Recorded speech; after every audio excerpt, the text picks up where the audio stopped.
So I went with AC Delco. That's GM's original equipment stuff. A lot of times it's the same. Watch out if you do get AC Delco. There's actually two grades. I believe Advantage and the Professional. The Professional is the one you want. The Advantage is the cheap one. But here's our shiny Pitman Arm. Now I also went ahead and bought the idler arm bracket. This big meaty boy here. The idler arm itself and the Pitman arm is what was bad, but I figured at that point go ahead and replace the bracket because I'm there. And unfortunately I wasn't able to find the AC Delco idler arm in stock, so I went with this MOOG. Comparing the two, with this being MOOG and this being AC Delco Professional, honestly it doesn't look that bad.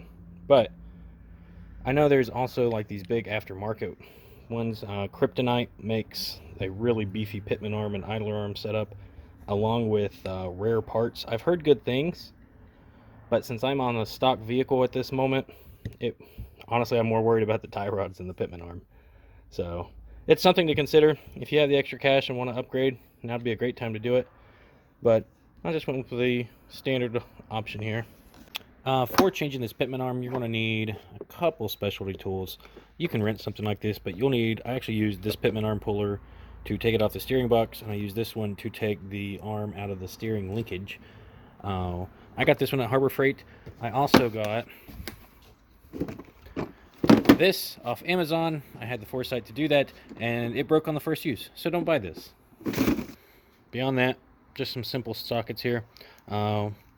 15, 17, stuff we use all the time. I needed a 21mm wrench. Some of you guys might not have that in your toolbox. It's pretty big. And I also needed, I believe it was a 33mm wrench. This is a 32mm. I got it to work with a little bit of coercion, but you can also use a crescent wrench. I worry about a crescent wrench rounding it, but if your crescent wrench can go up that big, you'll need that. If you don't have a socket Allen, that's okay. Just an Allen key set, because you will need it for some of those pins those ball joints like to spin. And other than that, just some ramps or jack stands to get it up in the air. Let's get started. We've got it up on ramps. If you have the Z71, I think some of the other ones had it optional, but you'll need to remove this skid plate here. Looks like it's actually got some use, so that's got to have been from me. Someone I loaned it out to. I don't remember that being there. Anyways, you want to remove this skid plate here. If you have it, it actually seems pretty decent. There's just 4 bolts on it. 1, 2, a 3, and a 4. And take this off so we can access that steering Pitman arm up there. And looks like it is a 15mm.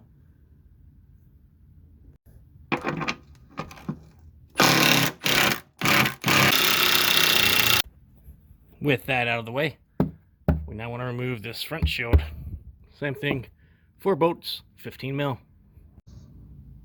With that off, we can now get a good look at the steering box up here. This is the Pitman arm. This is the drag link. Looks like I've got a leak or something going on here too. Guess I'll get to solve that. But we're here to replace this Pitman arm. And if you follow the steering link over, we're also going to replace the idler arm and the idler arm bracket up there. So first thing I'm going to do, this is a 21mm. I'm just going to go ahead and break this loose. That actually wasn't bad.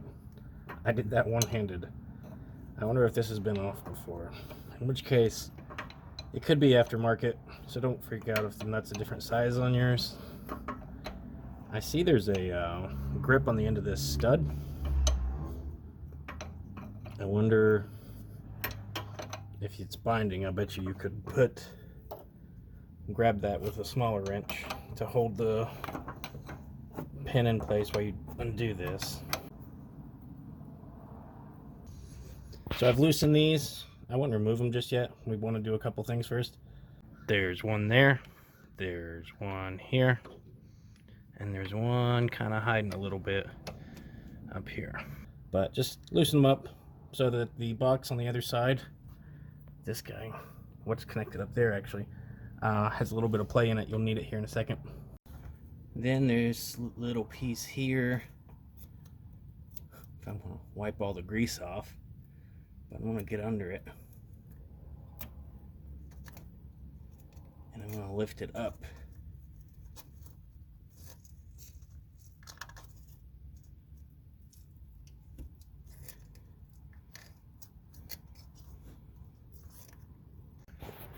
So I managed to get a 32 wrench on here. It is tight though. I don't think it's going to strip, but we'll go ahead and take it off. It might actually be a 33, either that or there's just so much grime. It's really tightened it up. Or it might be a standard size. Who knows? Oh yeah, she was on there tight.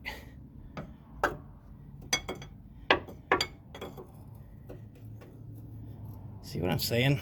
It is just too small. It might be my wrench being cheap or old or something. Surprisingly, a 32 mil does not get used that much. Now that it's broke loose, I had an easier time getting this crescent on. But yeehaw, guys, that was fun. This is why we loosened it a minute ago, so that we could fit the puller assembly on. Because I don't know how well you can see, but there would be no room for this if it was still attached. Got it still tight, honestly. Then we tighten.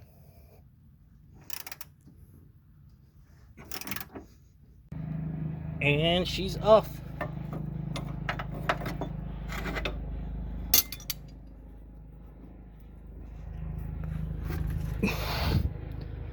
Ta-ta! Let's start on the other end. All right, YouTube, we've got the puller on. Let's see if we can get this done. Ooh. Let's see if we can get this done without bashing my face in.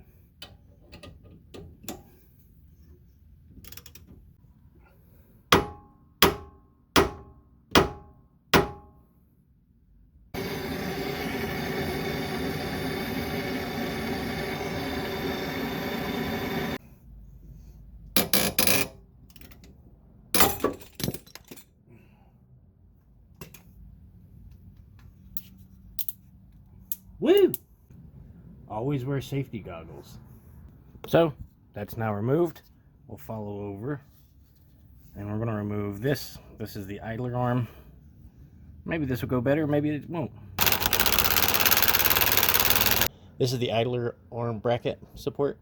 These are just two 21 millimeters.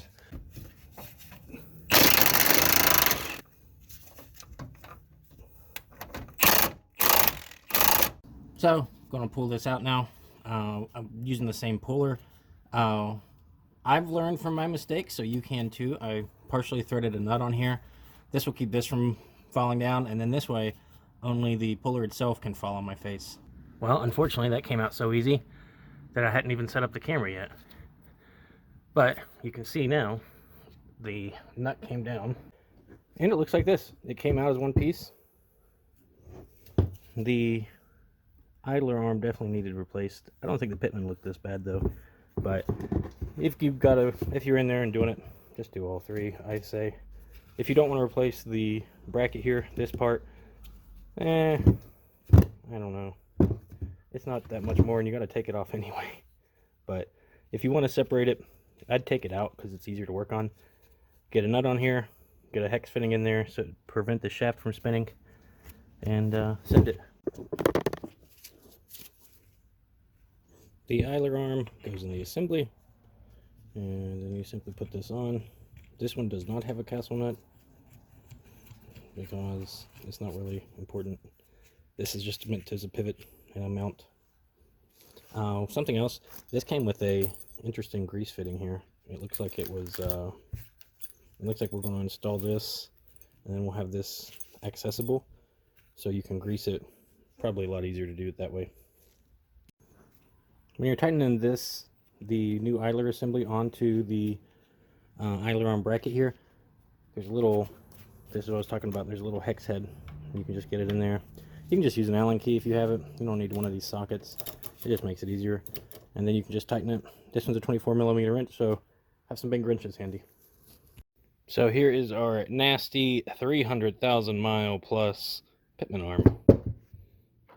I know that because I have all the service records with this vehicle, and this has never been replaced.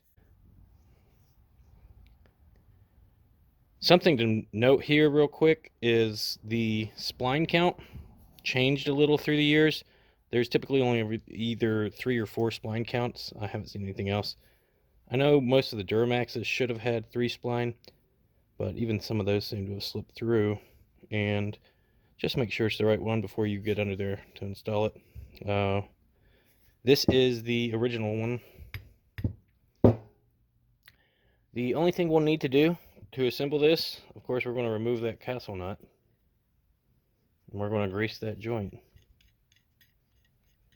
Something else that's easy to miss, and I just about did it without filming it. There's a little foam washer here for these MOOG. Instead of a rubber boot, they have this foam washer. You'll get people arguing online about it, but it's just there to contain the grease. It'll work fine. It just keeps water and dirt out. Helps with that.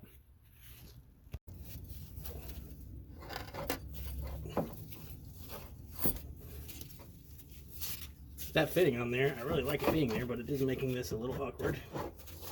Not anything that bad.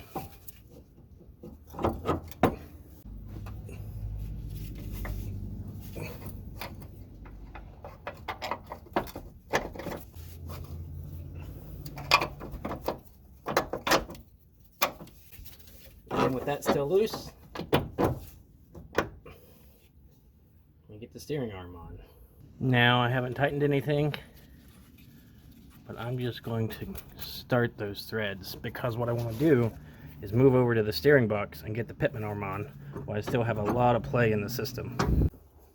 Now remember, steering box should still be loose.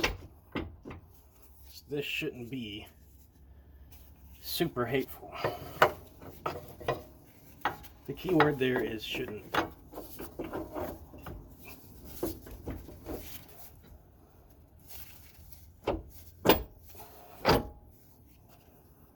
Okay, I've got the castle nut on, and there's still a lot of play in the system. I'm going to go ahead and install this on the steering box. This is like 180 pound-feet for torque. I'm not going to be able to get a torque wrench in there, so I'm just going to tighten it up mad tight. You should do the same. And there we go. I pulled that as tight as I possibly could. And now I'm going to bring this cover back down before we bolt everything up. Alright, with everything threaded, this one tightened as much as you can. I went ahead and tightened the 3 steering box bolts on the other side of the frame here. I tightened this down all the way, and I put a cotter pin through. Cotter pins are fun because it's like a mechanical lock to prevent it from walking out. I'm going to do the same thing over here. I'm going to tighten down the 2 bracket bolts up there, and then I'm going to secure the Zerk fitting, the extended Zerk fitting somewhere nice and secure out of the way of the steering box, and put the skid plates back on. Alright, the clunk in my steering is gone. Everything, I took it around the block on a quick test drive, everything checked out. Time to go get it inspected now, but hopefully this video helped you. Thanks for watching.